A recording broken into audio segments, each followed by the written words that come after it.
antum nih cuma urusan motor kotor, urusan mobil kotor, ngeluhnya luar biasa. Berapa banyak orang yang menanti-nanti turunnya apa? Hujan karena kekeringan dan seterusnya.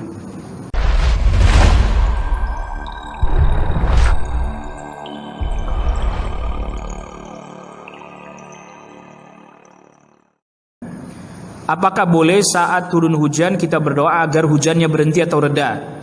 Adakah doa yang Rasul sallallahu alaihi wasallam ajarkan untuk meminta turun hujan dan meminta hujan berhenti? Ada hadis sahih ketika Rasul lagi khutbah Jumat, ada orang datang, Arabi. Rasul lagi khutbah. Rasul, ini keluarga kami udah kelaparan, hewan ternak kami mati, tumbuhan kami hancur, nggak turun-turun hujan. Doakan kepada Allah agar turun hujan. Nabi sallallahu alaihi wasallam doakan. Yang pada saat itu juga turun hujan. Itu hujan gak berhenti-berhenti sampai seminggu. Sampai Jumat depan masih hujan. Nah ini Arabi ini lagi datang lagi.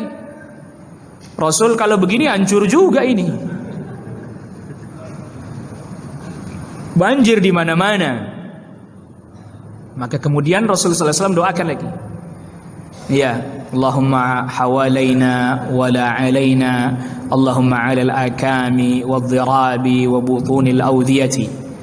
Ya Allah, turunkan hujan ini jadi manfaat buat kami, jangan jadi musibah atas kami. Turunkan di sekeliling kami, di bukit-bukit, di lembah-lembah itu. Jangan di perkampungan. Gitu. Jadi bukan doa minta berhenti hujan, bukan.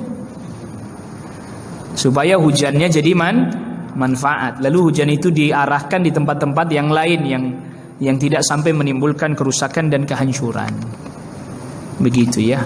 Boleh minta supaya dijadikan hujan itu manfaat. Bukan ya Allah berhentiin hujan, bukan.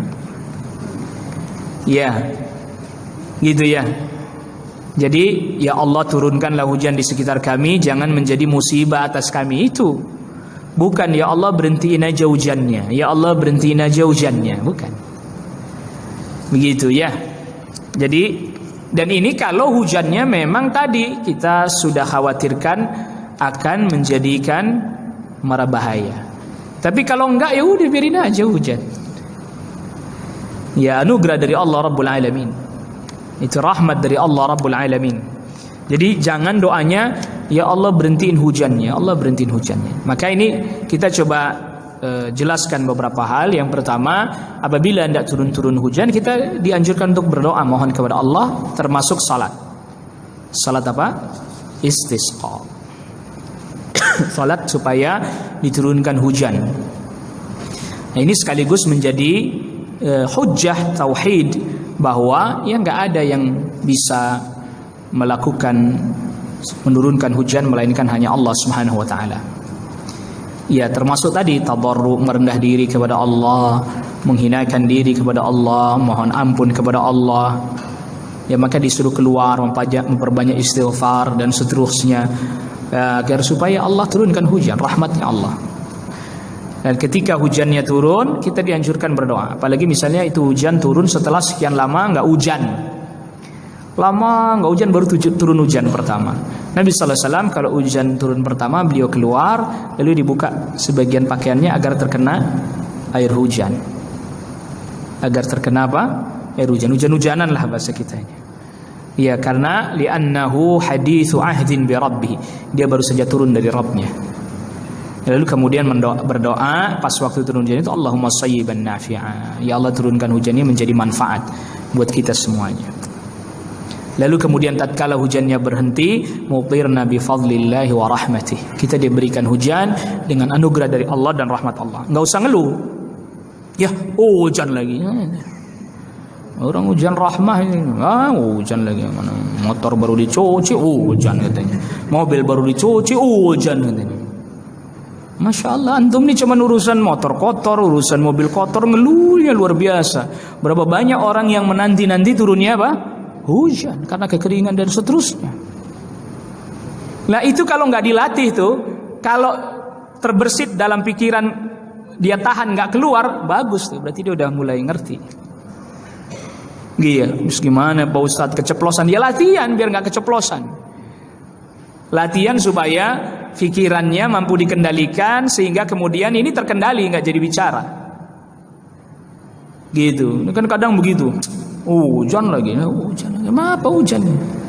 Biarin aja hujan. Berapa banyak orang yang berharap turun hujan, kita malah ngeluh hujan turun. Iya, motor baru dicuci pakai hujan katanya. Allah musta'an. Itu rizki dari Allah, nikmat dari Allah. Bukannya bersyukur malah ngetimbang motor kotor cuci lagi. Gitu ya. Timbang motor kotor dicuci lagi. Ini menyandarkan nikmat kepada Allah. Nah, ini tadi ya, lisannya dia betul-betul dia sandarkan nikmat itu kepada Allah, dia sadar betul, dia ngerti betul, dia faham betul. Dan ini nanti terkait dengan banyak hal. Ya, terkait dengan banyak hal, termasuk ya nikmat yang Allah berikan kepada kita. Yang pertama kali terucap dan kita ingat Allah, bahwa ini datang dari Allah, bahwa ini adalah nikmatnya Allah, bahwa ini adalah rahmat dari Allah Rabbul Alamin. Begitu. Ini bab rububiyah kan. Itu dulu. Ya, itu dulu yang harus kita tanamkan. Ini datang dari Allah Rabbul Alamin. Mau baik, mau buruk, semuanya dikembalikan kepada Allah dulu. Nanti cara menyikapinya, kalau kebaikan dia bersyukur. Kalau itu hal yang buruk yang dia alami, dia pun apa? Bersabar.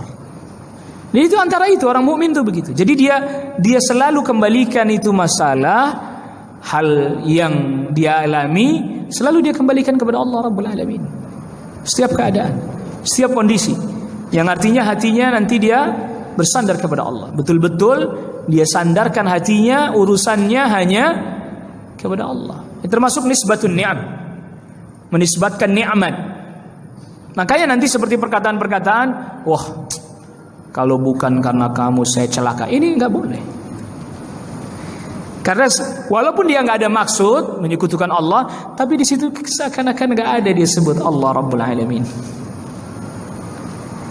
Ya, di situ nggak tersebut nama Allah, nggak disebut nama Allah. Ini bayangkan orang mukmin ada sedikit kayak tadi itu ghaflah, lalai begitu saja, itu diingatkan, kembalikan kepada Allah. Wallahu a'lam.